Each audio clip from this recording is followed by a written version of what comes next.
So, today I decided to make a video in memory of all of the lovely bugs that I met this past spring or summer.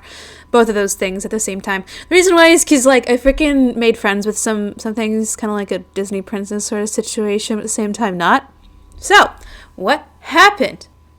This summer, I met two cute, adorable little caterpillars that were not even past my first knuckle. And it was at work. Decided to raise them. And the reason why I raised them is because they were eating weeds out of one of the gardens that I was in charge of. And as a result, I pretty much wanted to raise them so that way they could, hopefully their children could help with the weeds and stuff like that. So what ended up happening was I raised these two little caterpillars. I'll have a picture hopefully on the screen.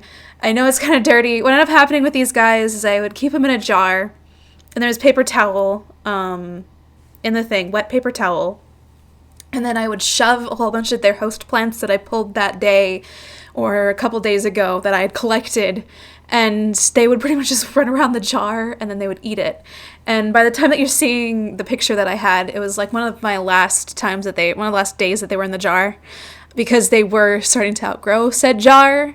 And what I would do is I would every other day clean out the jar. Like I'd keep their food there, right? But I'd go over, I'd refresh the towel, wipe the thing down, add some hydrogen peroxide around it, so that way any like chemicals or anything like that, like not really chemicals, but any like bacteria, fungus, whatever, was pretty much sanitized, and what would be left over would be water, which is kind of nice with hydrogen peroxide. Besides that, what ended up happening was I literally raised them from these caterpillars, and then I decided to do research to figure out what caterpillar they were. It turns out that they are something called a white-lined sphinx moth. And basically, once they hit a certain size, they're going to want to dig into the ground. And after they dig into the ground, they're going to basically cocoon themselves. And then after a couple weeks, the little guy will emerge from the, ground and then proceed to fly around. And what's really cool about these little dudes is they're basically like little tiny bugs that are very similar to hummingbirds. So they'll fly and zip around really super fast, and they'll drink all of like the nectar from the flowers and stuff like that. So what ended up happening was I moved them from the jar into a container, a little tiny pet carrier thing, like a critter keeper is what they're called. And I filled it up with like some substrate. It was in particular coconut fibers. I put them in some coconut fibers, kept giving them their food. Immediately the first night, one of my little dudes, I named him Sam. Sam was the first one to bury himself into the ground. He got really restless one day, and then the next day he just was gone. So I assumed that basically he was done for the season. He was going to go over and he was going to turn into his little cocoon. After that, I pretty much kept an eye on Frederick for a while. I'd clean out the poop and everything like that. It took him a lot longer than the other one. I think he came down a week after. He started to dig a week after. Besides what ended up happening with that, eventually I took a couple of pictures. Frederick decided to bury himself really far up to the surface. He'd buried himself halfway in the substrate and then halfway in the, host plants, but the host plants were starting to rot, so I ended up clearing that away, and basically he was half buried, but I felt like he would feel very uncomfortable now being uncovered. So for the remainder of what happened, I tried to keep something over top of him, it was either a bottle cap or a seashell, one of the two. I went back and forth between that, and what eventually ended up happening is after, I think, a month, if not two. It was a really long time. I think I got these guys sometime in June. I ended up finding them, and then by September, they finally popped out. They went through the whole entire process of eating and then growing and all that.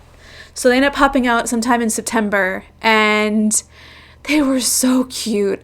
I'll show a picture. The first one's Frederick. He didn't really stop to do many poses. In fact, I ended up going in, my day at work, and he ended up being up on top of the critter keeper waiting for his wings to dry, and who knew how long he had been there.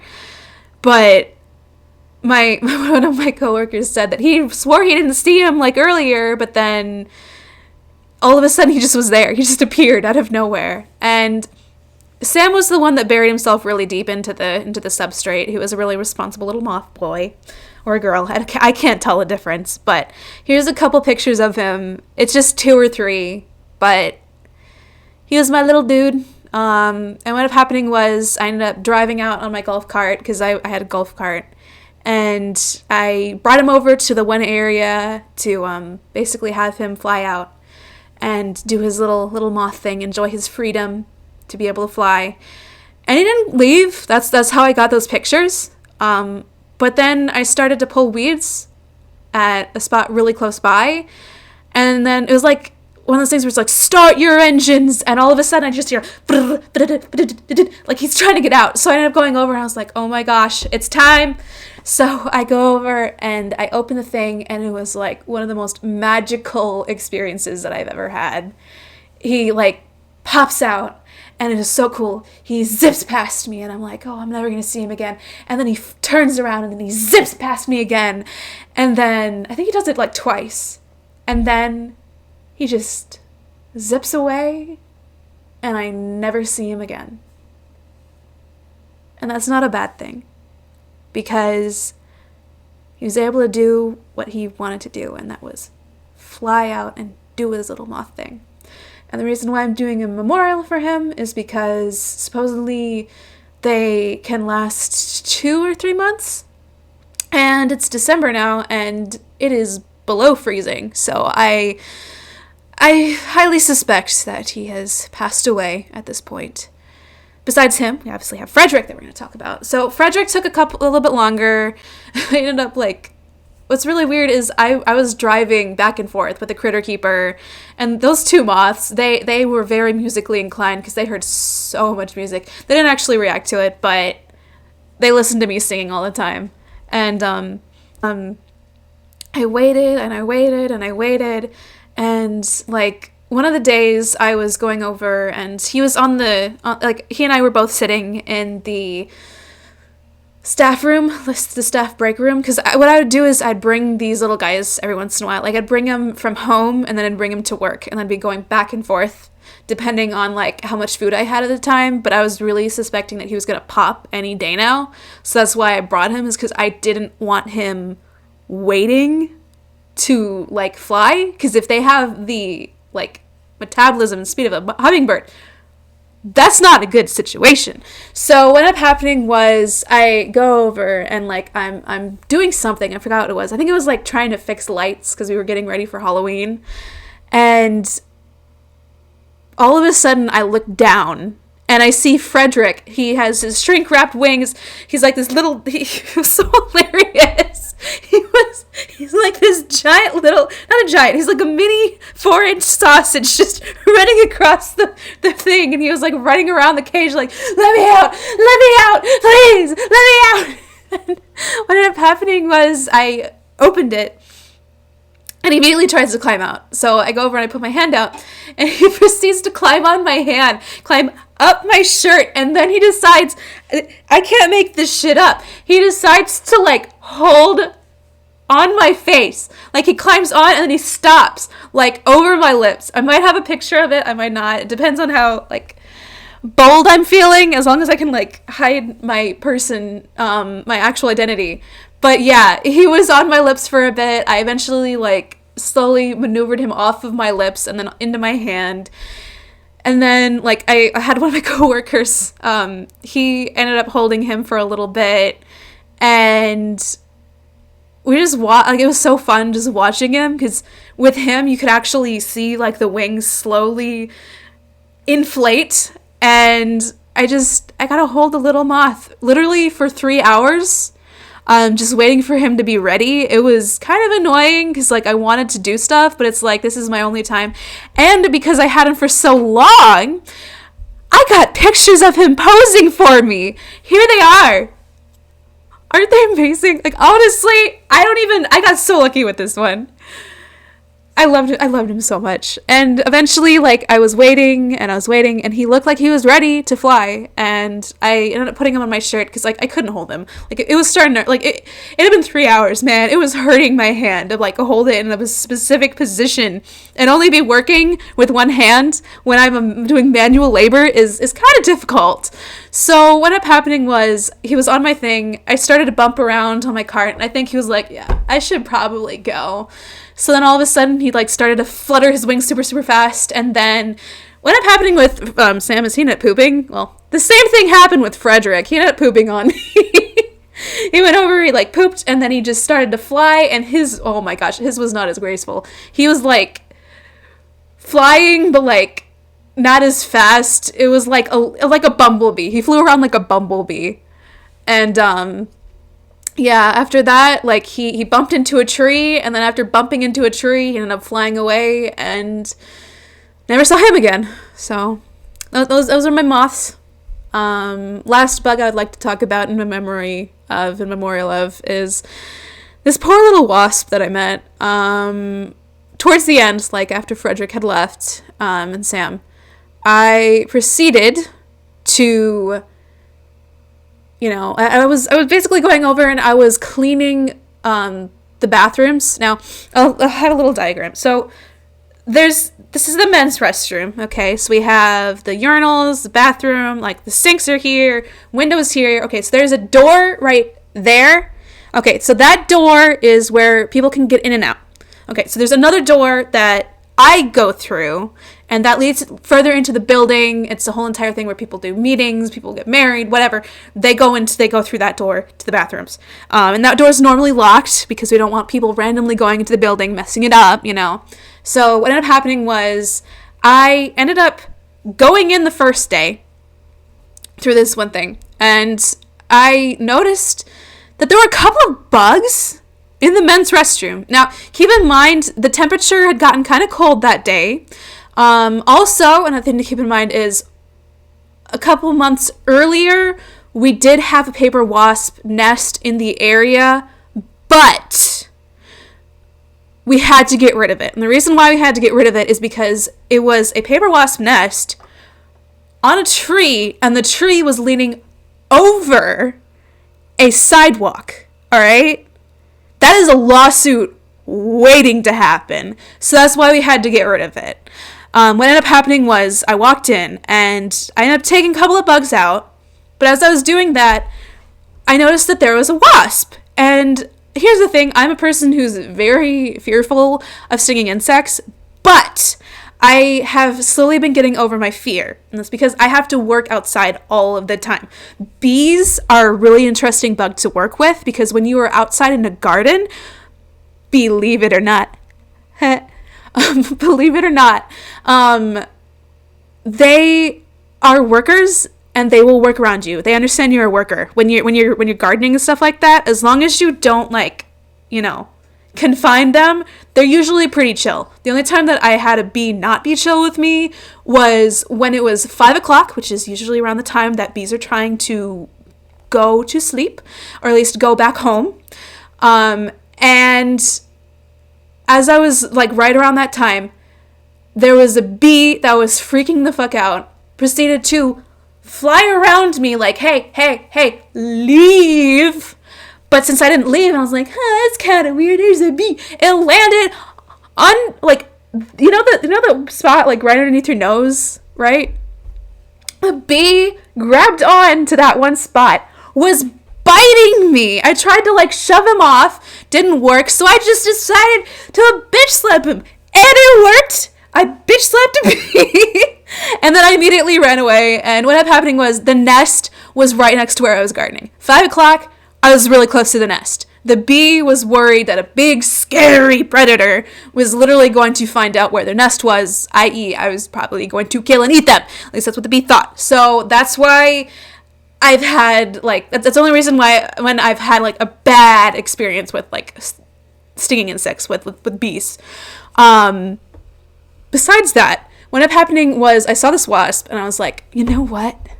Today I feel brave. So what I did is, with these creatures, they're kind of like nervous, they're kind of scared. So if you're ever going to handle stuff like that, keep that in mind. Try and be empathic, because if you were in their shoes, this big, scary giant is literally like, think about like hundreds of feet tall to you, and it goes really close to you. That's going to scare you. You're probably going to pull out a knife and try and stab them. Wasps and bees don't have a knife, but they have a stinger. So what ended up happening was I decided I'm going to put my hand like a couple inches away from the wasp. So if he's curious, he can like go over and he can smell it, but I don't want to like scare him. Turns out wasps are rather inquisitive little creatures, and this little wasp decided to crawl up to my hand and sniff it and eventually crawl onto it. So while it was crawling in my hand, I was like, okay, just make sure I don't do anything to restrict its movement. So I tried to like make sure that my, sleeve wasn't like available for him to climb up. And I proceeded to open the door. The guy was just watching me do this. And then I just put my hand right up close to the like wooden post. And the little dude literally climbed off of my hand and onto the wooden post. And I was like, okay. And then I went over and I did all my work. This wasn't the only time that this happened. I go over and another night ends up happening. And this one I go over and like I go in and I see the wasp. Kind of interesting though, because he was starting to get kind of closer to where the door was. And I end up like seeing him. I get on the ground and I put my hand next to him. Little guy climbs onto my hand, sniffs it and everything. And then it was so hilarious because as I'm holding this wasp, I have to get up. I go to the door and it's locked. And this wasp, it was hilarious. It was like a scene like with a cartoon. He like looks up at me and then he looks at the door, and as I'm trying to unlock it, he's just watching me unlock the door. And he's just sitting on my hand, just watching all this. And it was so cute and it was so much fun. And then I met him a third time. And this one was very unfortunate. It was very sad because this was the third time that I ended up seeing him. And now at this point, the Halloween stuff is happening. And they're trying to figure out if they should have the bathrooms open during the night. And they happen to have one of the bathrooms open one of those nights that my little wasp child my little wasp friend ended up going in there. And I mean, while I had a fun experience with this wasp, nobody else knows that this wasp is chill, And he may not be very chill with other people. I don't know. But I came in there, I looked down, and right at the door, my little dude is sitting there. And I'm like, oh no. And I look at him, like I get down to his level, and basically someone had slapped him or had done something to him. They didn't kill him outright, but he was pretty fucked up. He was pretty bad.